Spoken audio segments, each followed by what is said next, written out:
Hey, welcome back to another ballistics gel test. Today I am kicking off my very first 12 gauge slug video, and we're going to be shooting two loads head to head.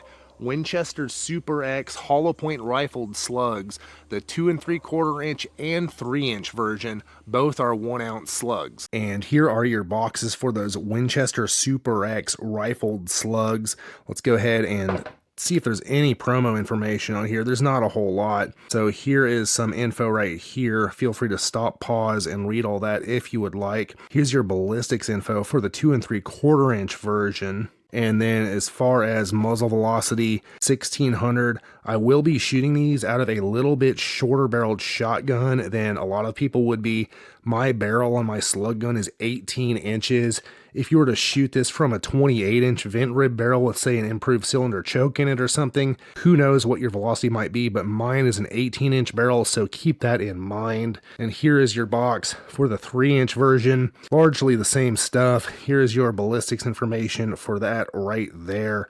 And the stated muzzle velocity is 1760. So let's go ahead and take a look at one of these. I'm not going to look at both the 2 3/4 and 3-inch versions right here, right now. They're the same thing, just a little bit longer with a little more powder in the 3-inch version. So here it is, big old lead hollow point rifled slug in there. Let's go shoot them and see how they do. And the test gun today is my Mossberg 500 retrograde. I've got an 18-inch cylinder bore barrel on there. Up top, I've got an Aimpoint 9000 SC red dot, and coming on back, of course, I've got one of my Mason leather shot shell cuffs. Check out my website, masonleather.com. I would absolutely love to make you one. And coming around to the back side, I've got to show you, I've got my wild boar design on there. We'll be taking 3 shots from 50 yards, firing into 10% ballistics gel that has been calibrated to meet the FBI's ballistics testing protocol. And while ballistics gel isn't an exact proxy for big game, it does provide a repeatable medium through which to test various bullets and ammo against each other. After the shots, we'll examine bullet expansion, weight retention, penetration, and velocity. My goal is to provide hunters like you and I with the most objective information possible to help us make the best choice for our particular hunting situation. The ballistics gel in this video has been sourced from Clear Ballistics. You can find a link in the description. So let's go ahead and shoot it.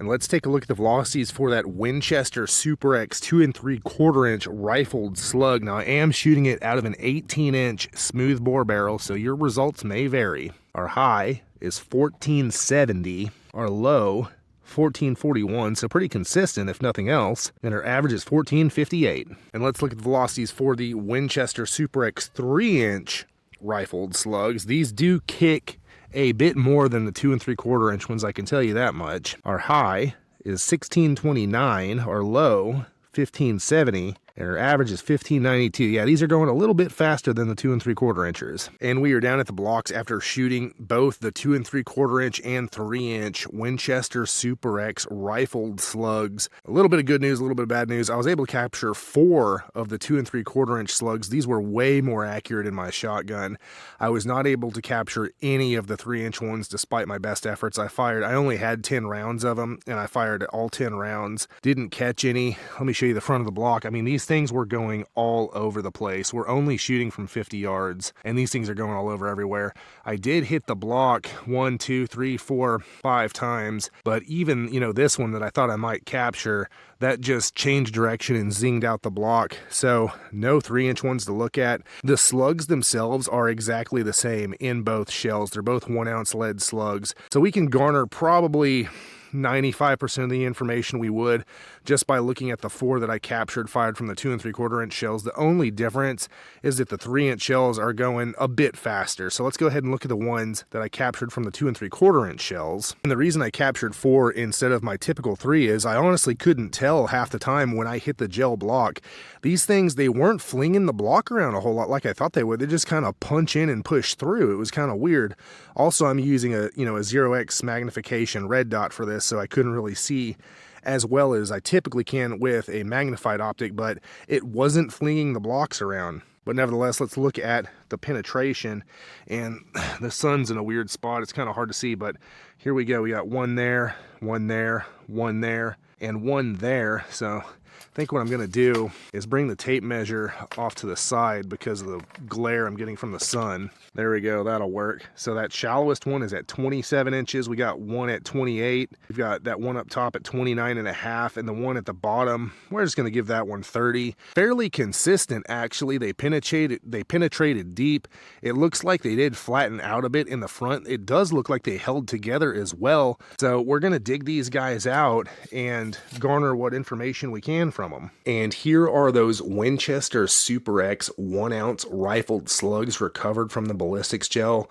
All 4 of these were recovered from the 2 3/4 inch load. Remember, I was not able to recover any of the slugs from the 3-inch load, but it is the same slug. It's the same lead slug.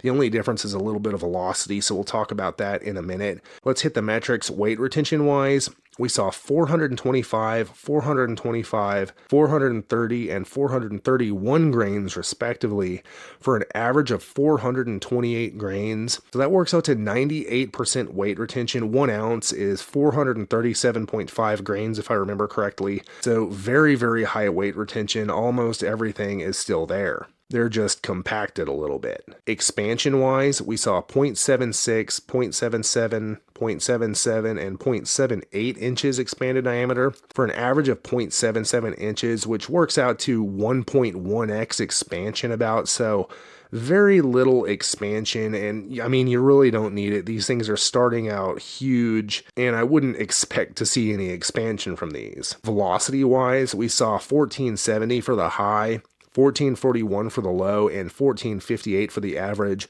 versus the factory build velocity of 1600 feet per second. And remember, we're talking about the 2 3/4 inch load here. So that works out to 142 feet per second slow from what I saw. But keep in mind, my slug gun does have a shorter barrel. I am calling that out. It has an 18-inch smoothbore barrel. So if you were shooting these from a 26 or 28-inch barrel, you might see something closer to that 1600 feet per second. Velocity with a rifled slug, I'm really not concerned about. It's not going to make a huge difference in the performance. They're still going slow. They're still huge. They're still going to punch through a lot of stuff. And as far as the 3-inch loads go, I do have the velocity data for that. So the high velocity for the 3-inch load was 1629. The low was 1570 for an average of 1592 versus the factory build velocity of 1760. So with the 3-inch load, we were 168 feet per second slow, again out of the 18-inch barrel of my shotgun. And penetration wise, we saw 27 inches, 28 inches, 29.5 inches, and 30 inches. So fairly consistent. For an average of 28.5 inches of penetration, these things are going pretty deep. And unfortunately, again, I did not recover any of the slugs fired from the 3-inch load. They were wildly inaccurate from my slug gun, and that just goes to show if you're shooting rifled slugs, try a bunch of different loads to see what actually will shoot well out of your shotgun, because it does vary a lot. And kinetic energy wise, for the 2 3/4 inch load, it works out to 2,065 foot-pounds of energy at the muzzle at my velocity of 1458.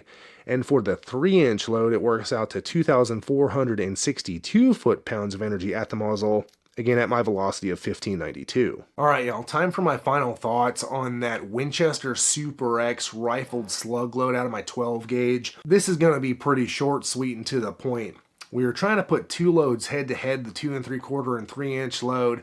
They both are firing the same projectile, 1 ounce rifled slugs. The only difference is a bit more gunpowder in the 3-inch to try and make it go a little bit faster. I couldn't capture a single slug out of the 3-inch load because of how wildly inaccurate they were out of my shotgun. So if there's one takeaway from this test, it's if you're going to be using rifled lead slugs in a smoothbore shotgun to hunt with, make sure and try several different kinds, different brands, different, shell lengths to find the one that your shotgun likes. My shotgun likes the 2 3/4 inch version of these decent enough to where I could hunt with them if I wanted to. If I keep the range around 50 yards or closer, it'd be totally fine. The 3-inch version is slinging these things all over the place. I would not want to hunt with them. But terminal ballistics wise, the stuff did pretty good. We had 98% weight retention, 1.1x expansion, basically no expansion, and they don't need to expand. It's a rifled lead slug out of a 12 gauge. It's about 3/4 of an inch to start with. It doesn't need to get bigger. Penetration was really deep, 28.5 inches on average. That's going to go through whatever you need it to. And again, the takeaway here is just, if you're going to be hunting with rifled lead slugs, try different brands and different, shell lengths and stuff, and find which one your shotgun likes. And check out my website, masonleather.com, and get yourself some leather gear handmade by me just for you. I've been handcrafting leather gear for hunters for over a decade, and I would love to make you something. And there are hundreds of reviews on my website, so you can see what real hunters have to say about their Mason leather gear. And also tons of photos showing all the customizable options, including name, initial, and caliber stamping, as well as wild game designs and more. Everything is handmade by me right here in the USA. I would love to be a part of your hunt through my leather gear. And it helps support this channel, so I can bring you more hunting ammo ballistics gel tests, and lots of other cool stuff in the future. The link will be in the video description and the pinned comment, or you can just type masonleather.com into your web browser, and click one of these cards for more hunting ammo ballistics gel tests.